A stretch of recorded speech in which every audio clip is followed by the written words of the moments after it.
Deputy speaker rolling case, अदालत का वकला से एक सवाल 23 बार, लेकिन जवाब नहीं मिला। मौजूदा बेंच ही केस का फैसला करेगा। अदालत आलिया का बड़ा ऐलान।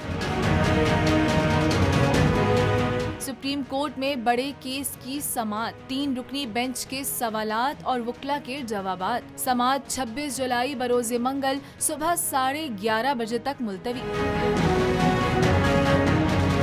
तफसीलात के मुताबिक चीफ जस्टिस उमर अता बंदयाल ने डिप्टी स्पीकर रोलिंग केस में मुख्तसर कोर्ट ऑर्डर जारी करते हुए हुकूमती इत्तेहाद की जानिब से दायर फुल कोर्ट की तमाम दरख्वास्तों को मुस्तरद कर दिया है। उन्होंने कहा कि फुल कोर्ट तो सितंबर में ही बन सकता है, तो क्या तब तक मामलात को ऐसे ही छोड़ दें? चीफ जस्टिस ने कोर्ट ऑर्डर में कहा, सवाल ये था कि डिप्टी स्पीकर की रोलिंग कानूनी है या नहीं। सवाल था कि पार्टी हेड पार्लिमानी पार्टी को हिदायत दे सकता है या नहीं। चीफ जस्टिस ऑफ पाकिस्तान ने ये भी कहा कि डिप्टी स्पीकर ने रोलिंग में पार्टी हेड के खत को बुनियाद बनाया। उन्होंने मजीद कहा कि सदारती रेफरेंस में सुप्रीम कोर्ट फैसला सुना चुकी। चीफ जस्टिस का कहना था कि तमाम फरीकैन को सुना। फरीकैन ने सुप्रीम कोर्ट के फैसलों के हवाले दिए। काफ लीग और पीपल्स पार्टी ने डिप्टी स्पीकर की रोलिंग पर दलाइल दिए। वाज़ेह रहे कि समाअत के दौरान पीपल्स पार्टी के वकला ने अदालत से तैयारी के लिए वक्त मांगा था, जिस पर चीफ जस्टिस ने कहा कि वकला आइंदा समाअत पर दलाइल दें। जबकि अदालत ने वकला से 23 बार एक ही सवाल पूछा कि वोट की डायरेक्शन कौन दे सकता है, पार्लिमानी पार्टी का लीडर या पार्टी हेड।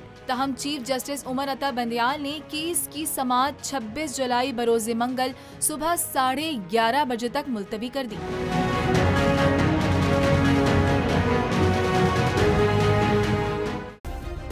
सब्सक्राइब करें और बेल दबाएं ताकि कोई खबर रह न जाए।